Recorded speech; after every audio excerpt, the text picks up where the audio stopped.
2 ವರ್ಷ ಆಯಿತು.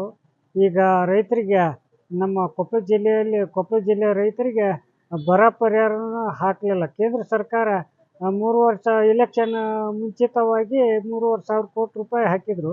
3,500 ಕೋಟಿ ಹಾಕಿದ್ರು ಅವ್ರಿಗೆ ರೈತರಿಗೆ ಹಾಕಿ ರಾಜ್ಯ ಸರ್ಕಾರ ಹಾಕಿದ್ರು. ಒಬ್ರಿಗೆ ಬಂದ್ರೆ ಇನ್ನೊಬ್ರಿಗೆ ಬರಲಿಲ್ಲ. ಅದನ್ನ ಯಾರಿಗೆ ಬಂದಿಲ್ಲ ಏನು ಅನ್ನೋದು ಪರಿಶೀಲನೆ ಮಾಡಿ ಅವ್ರಿಗೆಲ್ಲರಿಗೂ ಬರ ಪರಿಹಾರ ಮುಖಾಂತರ ಸರ್ಕಾರ ಬರ ಪರಿಹಾರ ಹಾಕಬೇಕು. 2 ವರ್ಷ ಬೆಳೆ ವಿಮೆ ಬಂದಿಲ್ಲ. ಬೆಳೆ ವಿಮೆ ಯಾವುದು ತುಂಬಿದ್ರೆ ಬರೀ ತುಂಬೋದಾಟ ಆಗೈತಿ. 10 ಪೈಸೆ ಇವತ್ತು ರೈತರ ಖಾತೆಗೆ ಜಮಾವಣೆ ಆಗಿಲ್ಲ. ಇವತ್ತು ಆ ರೈತರಿಗೆ ಬೆಳೆ ವಿಮೆನೂ ಬರ ಪರಿಹಾರನ ಇವತ್ತು ಕೂಡಲೇ ಹಾಕ್ಬೇಕಂತಂದು ನಾವು ಮಾನ್ಯ ಯಲಬುರ್ಗಾ ತಹಸೀಲ್ದಾರ್ ಮೂಲಕ ಮಾನ್ಯ ಮುಖ್ಯಮಂತ್ರಿಗೆ ನಾವು ಮನವಿ ಪತ್ರನ ಇವತ್ತು ಸಲ್ಲಿಸೀವಿ.